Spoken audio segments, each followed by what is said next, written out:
Fuck the woman. Fuck the woman. What? No, wait. We love women. We love women. We love women. But not like transgenders. Yes, sir. We love everybody. No. All gays should die. Yeah, merch, preach. What have I done? Can I get in the video? Fucking talk. Can I get in the video? Yeah. Talk to him. Yo, what's up? What's up? You know what I'm saying? Yeah.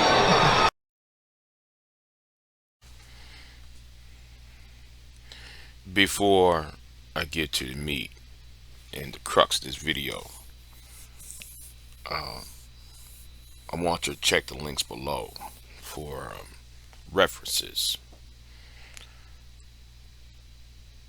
I meant to do this video back in September and October of 2023. Now, since it's the 10th, 11th day of 2024, I decided to go back to, and this is going to be as a sequel to the video to Princella. She's talking about, do men don't deserve to be loved. So, and also in this video, I'm going to say what's the problem. The problem is why the Manosphere is a threat. In my next video after this, I'm going to say how to destroy the Manosphere, why it should be annihilated.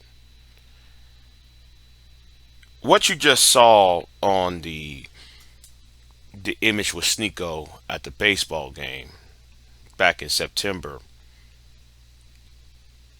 shows a clear and present danger on why the ideology of misandry should be eradicated.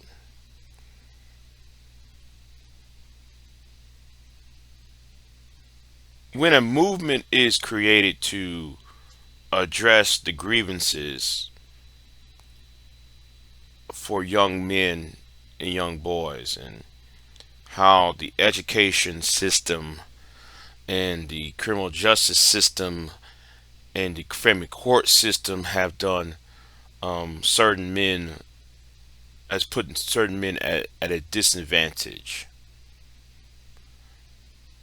and it created a call for a movement or ideology to rectify these grievances. But because of that,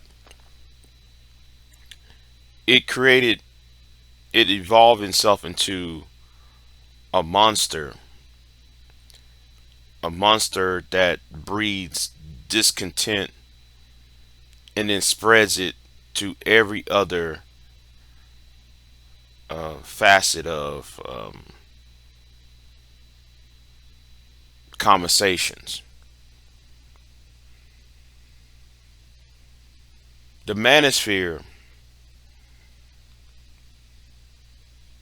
became the monster that it wanted to. It became the monster that it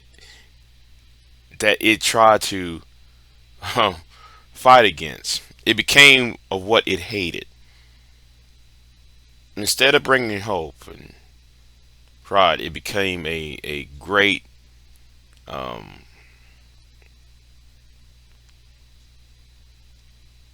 scourge online. Masculinity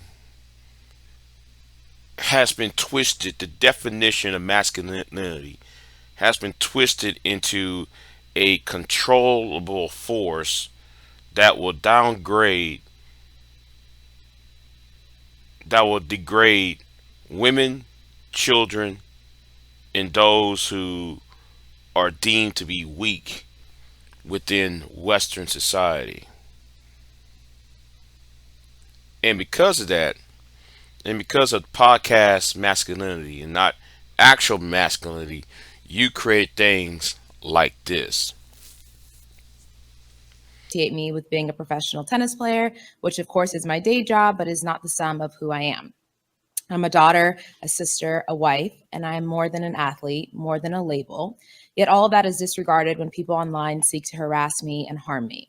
No matter whether I win or lose, someone online is mad and they will make it known. There have been times when I'm walking off the court after a loss and not even thinking about anything related to tennis, and I'm just worried to see what will be on the other end of my phone because I know what will be waiting for me when I unlock it. People know where I live and everything that I do. I have been harassed and very credibly threatened. I understand that I'm a public figure, so this comes with the scope of my work. But that access and exposure should never come at the expense of my safety. It is so triggering to constantly advocate for myself and relive the trauma of these messages while knowing I'm getting more messages because I'm speaking up. No matter the emojis I block or the filters I put in place, I've learned that if someone is determined to be abusive and threatening, they will get very creative. But I love social media. I love being online, and I use these platforms every day to keep up with my loved ones and have direct dialogue with my community. I'm constantly sharing memes and posts with my friends, and in that same inbox, there are people threatening to harm me. When you see a woman, a sports player, going to Washington, D.C. to talk about her harassment online, where African American women and women in general and those of who deem to be outcasts has been harassed, bullied, and so forth. See, the Manosphere is now a hate group. It's been a hate group for a very long time because of this. And it's a hate group because it sucks itself into it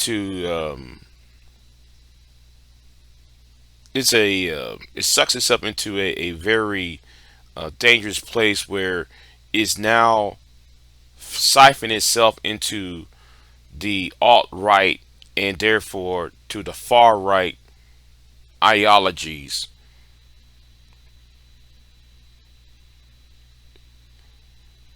In political movements such as removing the women's rights to vote, removing prenatal care, changing laws or advocating to change laws that would devalue, or should say change laws that would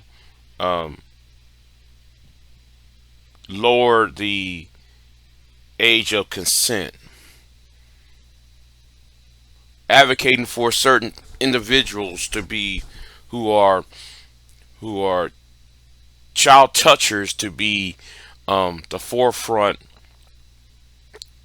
of decent compensation, or what was deemed to be compensation.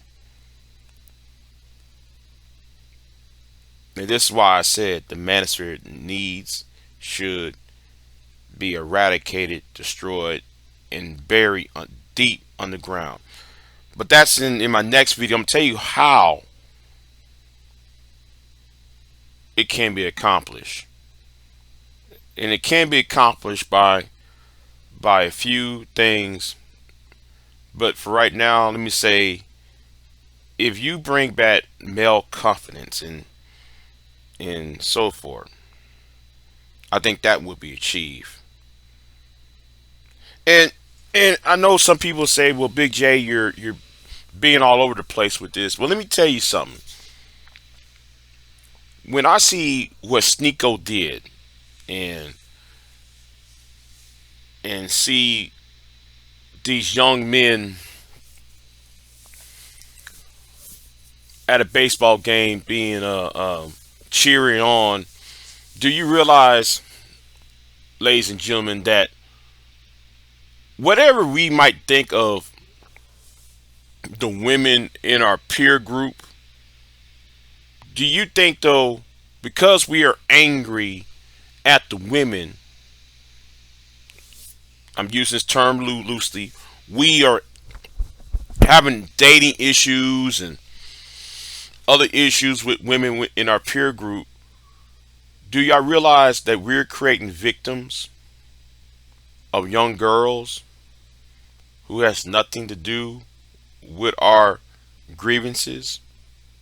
Do y'all realize that y'all are, and no, and I want y'all to dissect and deconstruct. I want y'all to try to refute what I say, because y'all can't do it. That's why y'all want to talk about my speech impediment and so forth. But anyway,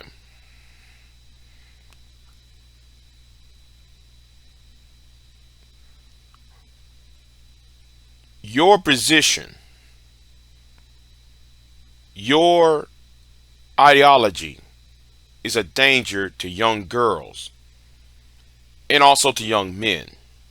Men who have not, men, young men, and young ladies who have not went on the internet yet. Those who are in elementary, early part of adolescence, they become victimized by our rhetoric, our sexism, and the like. This is why I said the manosphere, no matter what it is, needs to be eradicated. And I'm not just talking about the manosphere, I'm talking about the SYSBM, the Passport Bro movement, and so forth. Anyway, like, share, subscribe.